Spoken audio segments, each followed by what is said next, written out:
আসসালামু আলাইকুম রহমতুল্লাহ। আপনি আমলিগকে নিশ্চিহ্ন করবেন, একেবারে মনে করেন রাজনৈতিকভাবে আদর্শিকগতভাবে আমলিগকে কি করবেন? নিশ্চিহ্ন করবেন। ৭৫ বছরের একটা বৃহৎ দলকে বাংলাদেশ থেকে আপনি নিশ্চিহ্ন করবেন, কিন্তু কি দিয়ে নিশ্চিহ্ন করবেন? নিশ্চিহ্ন করতে হলে আপনাকে তো আদর্শকে নিশ্চিহ্ন করতে হলে আপনার আদর্শ দিয়েই করতে হবে, তাছাড়া তো আপনি নিশ্চিহ্ন করতে পারবেন না। এটা কি সম্ভব? কোনোভাবেই সম্ভব নয়। তার মানে আওয়ামী লীগের যে আইডিওলজি, সেই আদর্শকে যদি আপনি নিশ্চিহ্ন করতে চান, তাহলে তার চেয়ে একটা ভালো আইডিওলজি, তার চেয়ে ভালো একটা যোগ্যতা সম্পূর্ণ ব্যক্তিদেরকে আপনি কি করবেন? সেখানে নিয়ে আসবেন না? অবশ্যই তো নিয়ে আসবেন।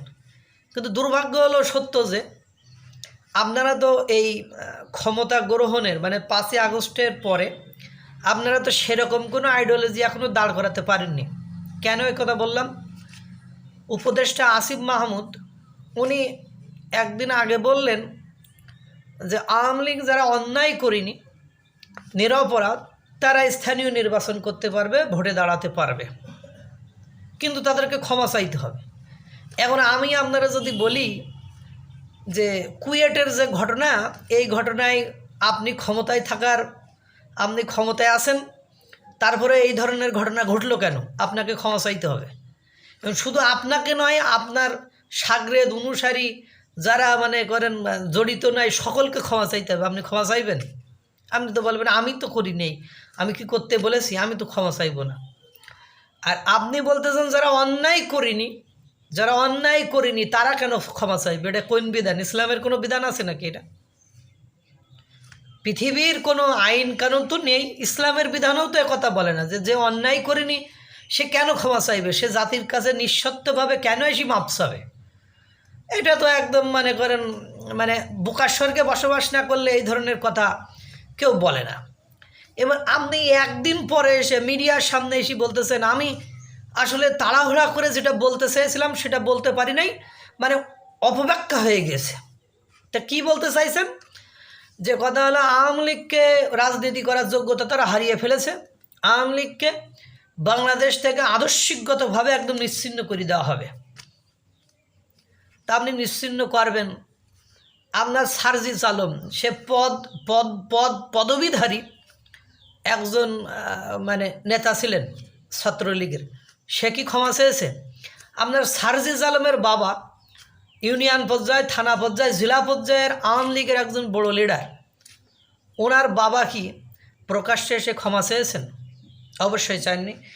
এবং বাংলাদেশ তাহলে ওনাকে নিশ্চিহ্ন করে দেন, আইডিওলজিগত ওনাকে সাইড করেন, ওনার বাপরে সরাই দেন, ওনাকে নিশ্চিহ্ন করে দিতে পারবেন আপনি? আপনার শিবিরের যত বড় বড় লিডার আছে তারা সকলেই কোনো না কোনোভাবে টিকে থাকার জন্য হোক আর যে কোনো পলিসিতে ষড়যন্ত্র করার জন্য যে কোনো পলিসিতে তারা ছাত্রলীগের সাথে সম্পৃক্ত ছিল। তো ওদেরকে নিশ্চিহ্ন করে দেন। তারা কি ক্ষমা চেয়েছে? ৭১-এর মুক্তিযুদ্ধের সময় যারা ওই মুক্তিযুদ্ধের বিপক্ষে ছিল বা মুক্তিযুদ্ধের বিপক্ষে ছিল এবং পাকিস্তানিদের পক্ষে ছিল, তারা কি এখনও ক্ষমা চেয়েছে? তো কই, সে কথা তো বলেন না যে এদেরকে নিশ্চিহ্ন করে দেব। এখন কথা বলতে পারেন, আমি নিজেও বলি, যদি কোনো প্রমাণিত সত্য থাকে যে আমি অপরাধ করেছি, প্রমাণিত সত্য থাকে, তাহলে আমি নিঃস্বার্থভাবে হয় শাস্তি পাবো নতুবা ক্ষমা চাবো। আমি অন্যায় করিনি, এখন আমি তো ধর্ষণ করিনি। এখন আপনি যদি বলেন এই ধর্ষণ করিস আর না করিস, তোর ভাই করছে, তাহলে তুই যেই মাপ চাবি যে আমার ভাই ধর্ষণ করছে আমি মাপ চাই, তার মানে কি দাঁড়ায়? এখন আমার ভাই যদি ধর্ষণ না করে থাকে, প্রমাণিত সত্য না হয়, তাহলে আমার এই মাপ চাওয়া দিয়ে তো পুরো বিশ্বের কাছে প্রমাণিত হয়ে গেল যে আমার ভাই ধর্ষণ করছে। ও যদি না করে থাকে, আরও যদি করে থাকে, তাহলে ওই রেসপন্সিবিলিটিও আমার ভাইয়ের উপরে যায়, এটা তো আমার উপরে বর্তায় না।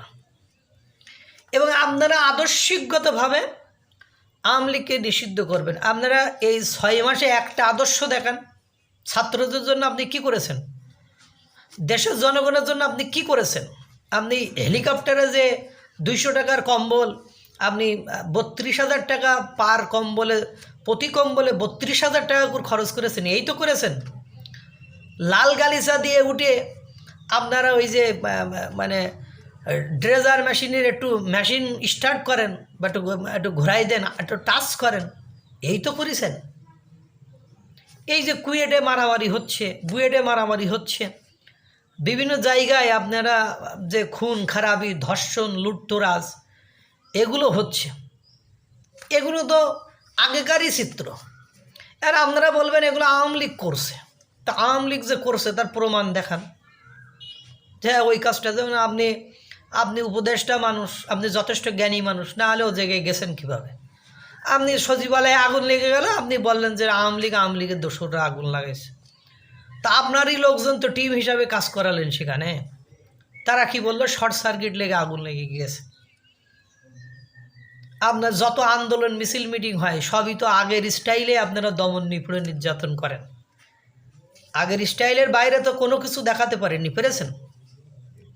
সরকারে থেকে কিংস পার্টি গঠন করতেছেন, আপনি সরকারে আছেন, আপনার বাপ প্রচার করে বেড়ায় যে আপনি নির্বাচন করবেন, আপনি মসজিদে 10 লাখ টাকা অনুদান দেবেন। তার শুধু আপনার অঞ্চলেই 10 লাখ টাকা হলো, অন্য জায়গায় আপনি দিলেন। সব জায়গার লোক যদি এই কথা বলতো যে আসিফ মাহমুদ সাহেব অমুক জায়গায় 10 লাখ টাকা মসজিদে অনুদান, শুধু আপনার ইউনিয়নেই বা আপনার এলাকায় দিতে হলো, এবং আপনি সরকারে থেকে এটা যে করা এটা অপরাধ, এটা সংবিধান লঙ্ঘন, এটাকে আপনারা জানেন না?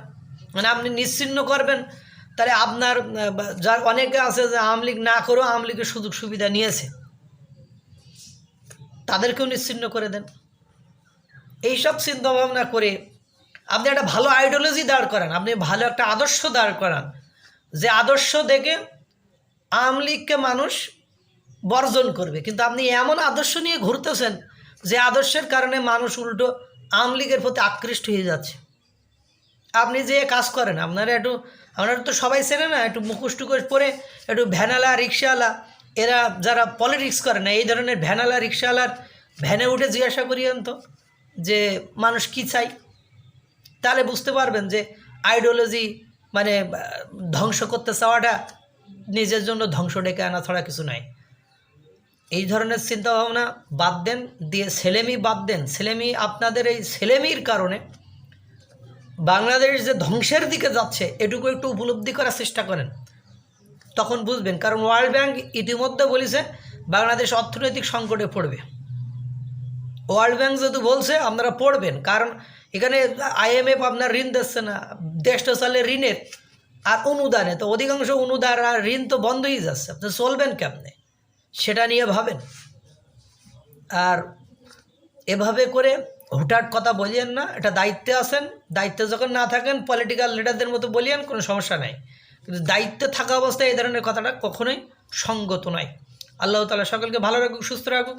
আসসালামু আলাইকুম ওয়া রাহমাতুল্লাহ।